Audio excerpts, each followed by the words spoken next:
하나님 말씀은 구약성경 시편 108편입니다.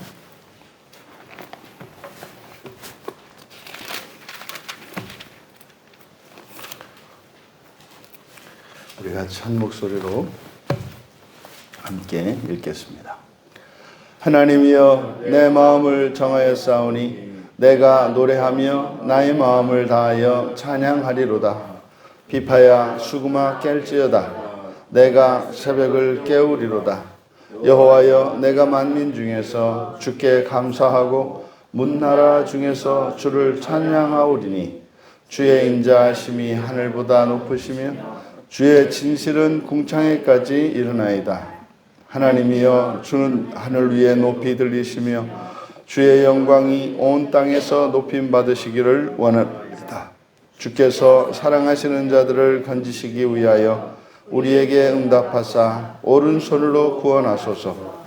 하나님이 그의 성소에서 말씀하시되 내가 기뻐하리라. 내가 세겜을 나누며 숫꽃 골짜기를 측량하리라. 길르앗이 내 것이요 므낫세도 내 것이며 에브라임은 내 머리의 투구요 유다는 나의 규이며 모압은 내 목욕통이라. 에돔에는 내 신발을 벗어 던질지며 블레셋 위에서 내가 외치리라 하셨도다. 누가 나를 이끌고 견고한 성읍으로 인도해드리며 누가 나를 에돔으로 인도할꼬. 하나님이여 주께서 우리를 버리지 아니하셨나이까. 하나님이여 주께서 우리의 군대들과 함께 나아가지 아니하시나이다. 우리를 도와 대적을 치게 하소서. 사람의 구원은 헛됨이니이다. 우리가 하나님을 의지하고 용감히 행하리니 그는 우리의 대적들을 밟으실 자이심이로다. 아멘. 우리의 마음이 요동할 때라는 제목으로 말씀의 은혜를 나누고자 합니다. 다윗의 시로서 전체 13절로 이루어진 시인데 1절에서 6절까지를 제1년으로 구분할 수 있겠습니다. 그래서 제1년에 소제목을 붙인다면 찬양할 수 없는 것을 찬양하게 됨. 찬양할 수 없는 것을 찬양하게 됨. 이어 7절에서 10절까지를 제2연으로 구분하고 상식을 뛰어넘는 여호와의 말씀. 상식을 뛰어넘는 여호와의 말씀. 그리고 이제 11절에서 13절까지 제3년으로 여호와의 계시와 현실의 괴리. 이렇게 3년으로 구분해 왔습니다. 먼저 1년에 해당하는 부분을 살펴보면 하나님이여 내 마음을 정하였사오니 내가 노래하며 나의 마음을 다하여 찬양하겠습니다. 여기서 먼저 바로 잡아야 되는 단어가 있는데 앞에 마음을 정했다. 여기 이제 수동태로 되어 있습니다. 그래서 마음이 확정되었다.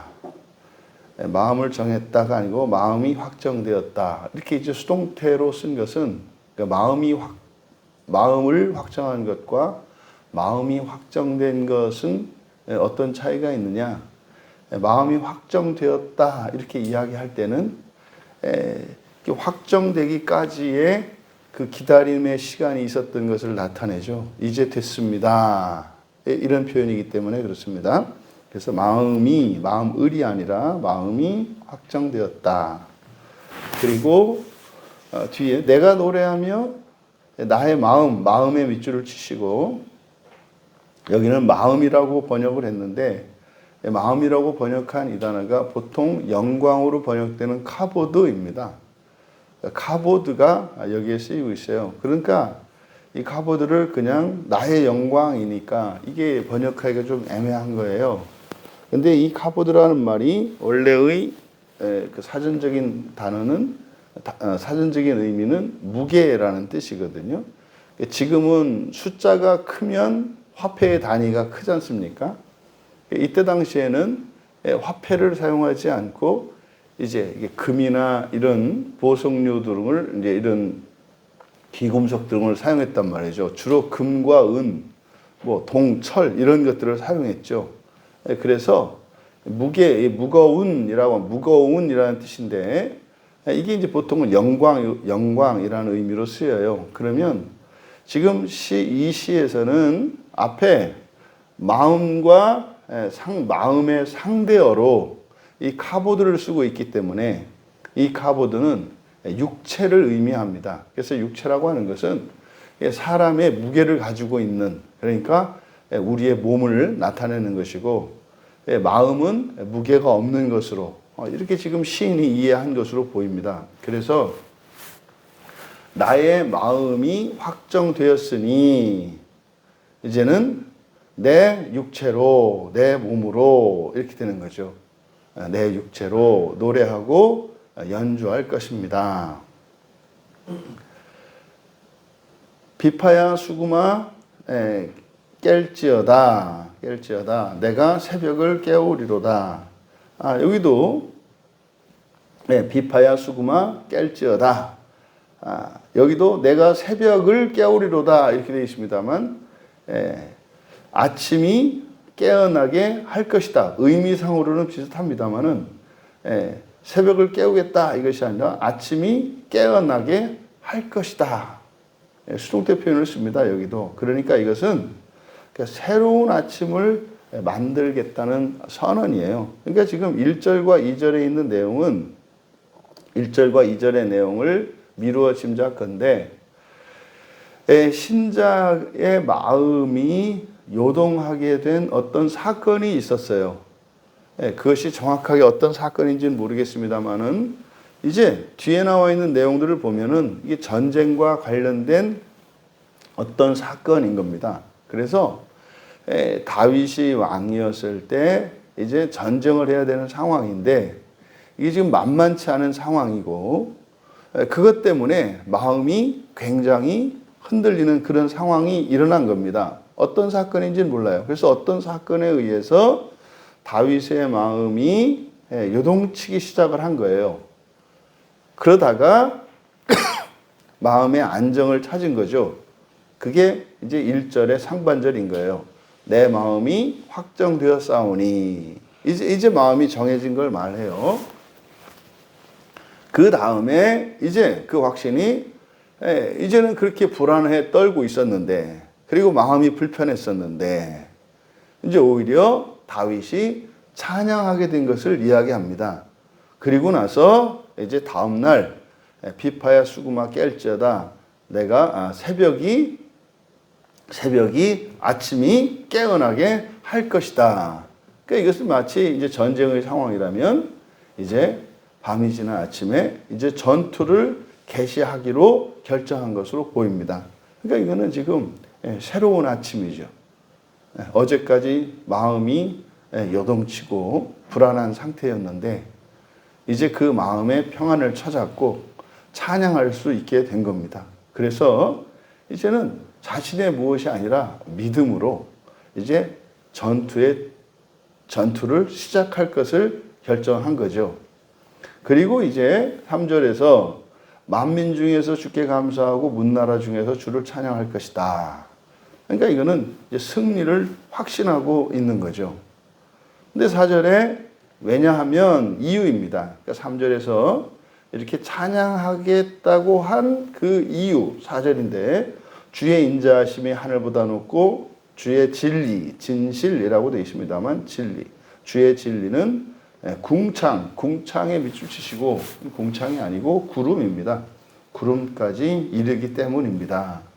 그러니까 하나님의 인자하심과 진리가 승리의 확신인 거예요. 그러니까 이 전쟁은 나의 싸움이 아니라 여호와 하나님의 싸움인 것을 확신하게 된 거예요. 그러니까 이것은 아마도 다윗은 하나님의 싸움을 딱 떠올리면 어렸을 적에 경험했던 골리앗과의 싸움이었습니다.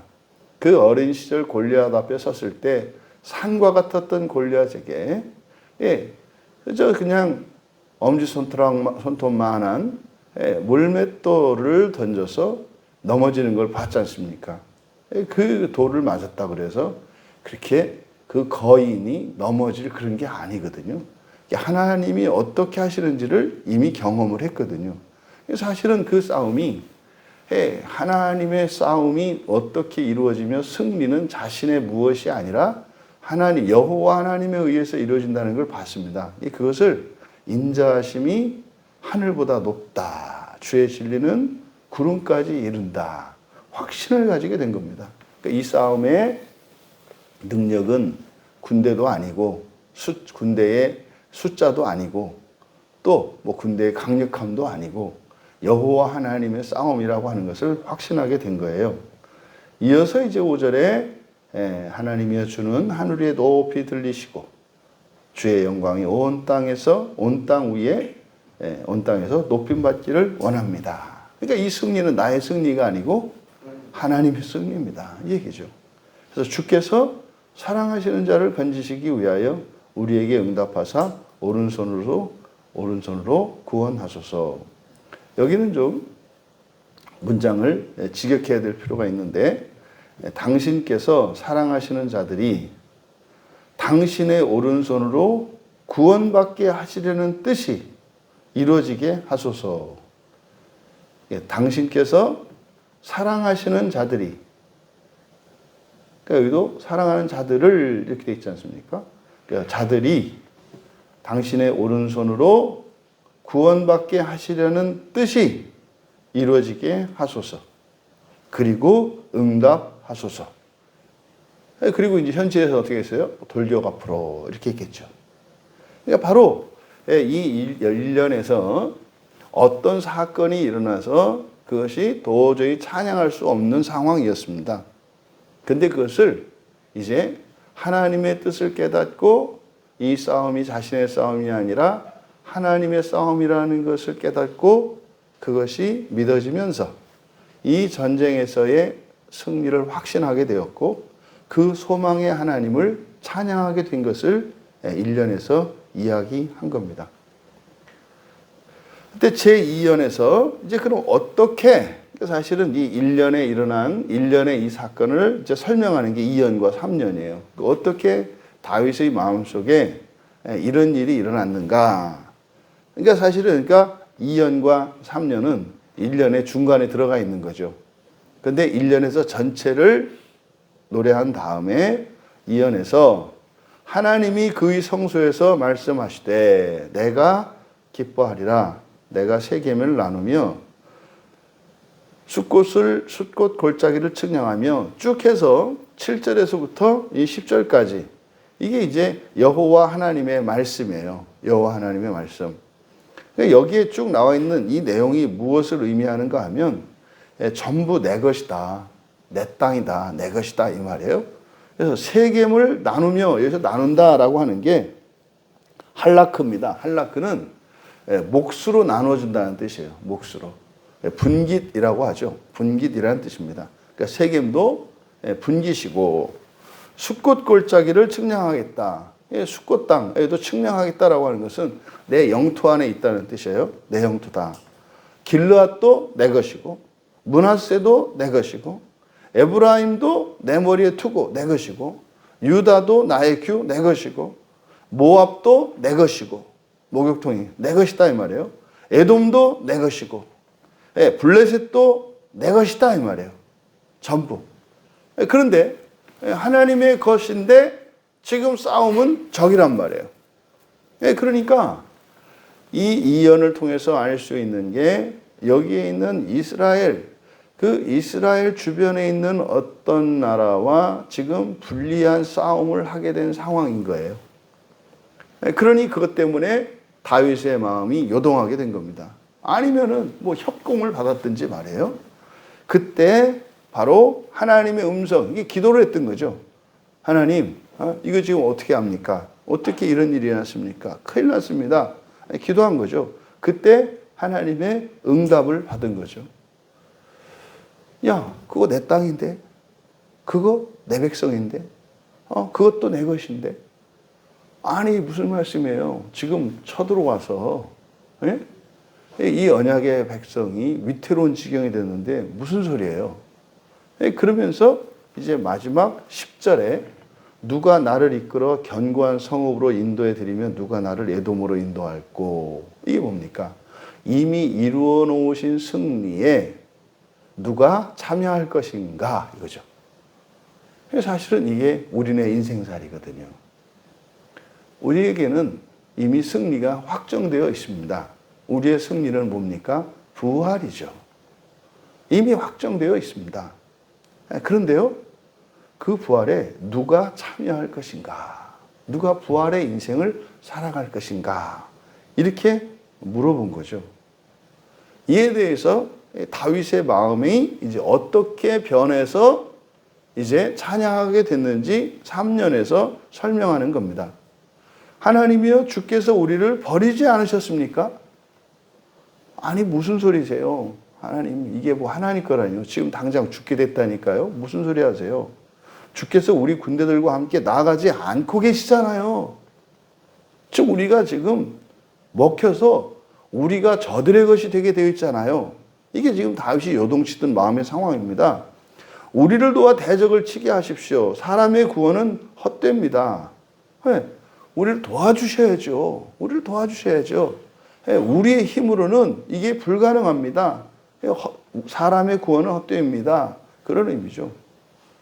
그리고 13절에 가서 우리가 하나님을 의지하고 용감히 가겠습니다. 아하, 그는 우리의 대적들을 밟을 자이심이로다. 아, 이 싸움은 하나님이 벌이신 거군요. 그 하나님의 영광에 우리를 참여하게 한 것이군요. 현실적으로는 지금 도저히 싸울 수 없는, 싸워서는 매우 불리한 상황입니다. 그 상황 속에서 이제 하나님이 우리의 능력이 되어주시고 보호자가 되어줄 것을 확신하고 싸움에 참여하게 됐다는 거예요. 여러분, 우리가 이렇게 현실 속에서 어떤 사건을 맞닥뜨릴 때 우리의 마음이 이렇게 동요할 때가 있습니다. 우리의 마음이 동요할 때, 그거는요, 우리가 생각하는 구원과 또 우리가 생각하는 하나님보다 우리가 생각하는 하나님, 우리가 생각하는 구원보다 하나님이 훨씬 더 크고 하나님의 뜻이 더 높다는 것을 깨우쳐 주시기 위한 시험의 순간이기 때문입니다. 그때 우리는 새로운 기회와 위험 그 갈림길에 서 있습니다. 여러분, 예수 믿고 살아가는 그리스도인들의 그 좋은 점, 유리한 점, 특별한 점이 뭐냐면, 뭐 좋은 것도 더 좋습니다만은 이런 시험의 순간입니다. 이런 시험의 순간은 예수님을 믿지 않는 사람들에게는 굉장히 위태로운 순간이에요. 이거 풍전등화라고 하지 않습니까? 바람 앞에 촛불과 같은 그런 위기 상황입니다. 그런데요, 이것은 자신의 그 삶의 한계를 뛰어넘는 도약할 수 있는 발판 역할을 해요. 이게 그리스도인들은. 그러니까 말입니다. 과거에 우리가 무엇을 잘했느냐, 잘못했느냐, 이것이 중요한 게 아니라 우리는 믿음의 시험에서 이기는 게 잘하는 거예요. 그래서 우리의 삶 가운데 이런 시험의 순간이 찾아왔을 때 우리의 마음이 요동해요. 요동한다는 것은 근심, 걱정, 불안으로만 요동하는 게 아니에요. 들뜬 것으로도 요동합니다. 그러니까 없던 복이 막 부어지면 물질과 부나 이런 것이 부어져도 요동하고요. 또 있던 것이 사라져 버려도 안정이 깨져도 요동합니다. 이것이 시험의 순간이라는 것을 기억하셔야 돼요. 시험의 순간입니다. 그러니까 그리스도인에게 있어서 이 세상을 살아가는 동안 우리의 일상이 깨어지는 그 순간은 믿음의 시험의 순간이라는 걸 알아야 돼요. 그래서 그게 사람들이 보기에는 좋아 보이는 쪽이든 좋지 않게 보이는 쪽이든 말이에요. 예?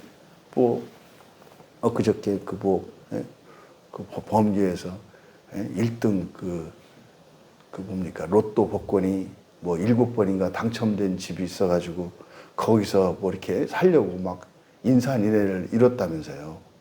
응? 그러니까 거기서 뭐 줄을 서가지고 뭐 굉장히 소문났더라고요. 그게 여러분 그 줄에 서 있던 사람들이 어쨌든 복권을 사가지고 이제 다음 주 이제 뭐 토요일인지 주일인지 모르겠습니다만 뭐 이렇게 추첨을 해가지고 결판 날 거 아니에요. 그때까지 이 사람들은 마음속에 뭐가 있어요? 기대가 있어요.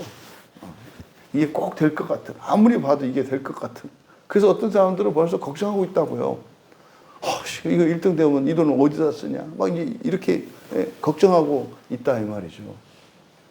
여러분, 그 복권 하나 사려고 서 있는데도 일주일을 들뜬 마음으로 살게 한단 말이에요. 그 하나가. 근데 말이죠. 그럼 진짜로 그 사람에게 진짜 1등으로 딱 당첨되면 어떨까요? 그 사람이 그 복권을 사서 일주일 동안 들고 있다가 내가 이거 1등 당첨되면은 우리 엄마 아빠 집 하나씩 마련해주고 뭐 다 해서 뭐 시댁에 친정에 할 거 없이 다 1억씩 나눠주고 아유 그래도 또 남네 또 이렇게 해서 저 부르 이웃 돕기도 하고 나 또 뭐 선교도 하고 뭣도 하고 나는 뭐 이렇게 할 거야. 그래서 내 주변에 있는 사람도 그냥 돈 걱정 안 하게 싹 해주고 그냥 이렇게 살 거야. 뭐 이렇게 착한 생각을 하겠습니다만 딱 되고 나면 알려질까 봐 겁나는 거예요. 이게 바뀌는 거예요. 여러분 그게 시험의 순간이라니까요. 그러니까 만약에 우리 그리스도인인 경우에는 정말 그렇게 할 준비가 되어 있다면 내 생각 말고 이렇게 할 것이다 그거 말고 진짜로 내가 그런 사람이 되었다면 그러면 하나님이 되게 해주세요. 그러니까 사실은요 그런 사람이라면 복권 안 사도 돼요. 이게 사람들은 그렇게 해서 당첨돼서 돈을 벌어서 환경을 바꾸려고 합니다만 우리는 그렇게 안 하잖아요. 왜 우리는 거기에 줄을 서지 않을까요? 그건 가짜니까? 왜 가짜요? 될 수도 있지. 확률이 희박하지만. 우리는요, 내가 준비가 되지 않은 상태에서는 그런 횡재가 나한테 일어나도 그게 나한테 좋은 게 아닌 줄 알기 때문에 그런 환경이 갑자기 바뀌는 이런 일을 우리가 바라지도 않고 추구하지도 않는 거예요. 도박을 안 하는 게 그런 거잖아요. 도박이 나쁜 게 아니라 내가 도박을 해서 돈을 딴다 하더라도 그게 내 돈이 아니란 말이에요. 왜요? 내가 준비가 안 된 거거든요. 그래서 우리가 안 하는 거잖아요. 여러분, 항상 우리의 마음이 요동할 때 그때는 시험의 순간이라는 걸 기억하셔야 돼요. 그래서 자기 자신을 되돌아보고 말입니다. 정말 준비가 되어 있는지 되어 있다면 하나님이 이기게 하신다는 거예요. 이게 지금 시인의 깨달음이거든요. 그래서 여러분 늘상 우리가 요동하는 마음이 요동하는 그런 순간에서는 바로 구원의 대상과 한계를 넓혀야 합니다. 분명 나에게 내 마음이 요동하는 이런 일이 이런 사건이 터졌다고 하는 것은 구원의 지경을 넓히시려고 하는 거거든요. 이 구원의 지경을 넓히는 것은 구원의 대상이 더 넓혀지거나 아니면 구원의 수준과 한계가 더 높아지는 거예요. 그러니까 돈으로 이야기하자면 내가 더 돈을 많이 벌게 되든지 아니면 내가 돈을 더 많이 벌어서 더 많은 사람들을 도와줄 수 있게 되든지 그런 순간이다 이 말이에요.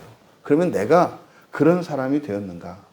그래서 마음이 요동할 때 우리는 기억해야 합니다.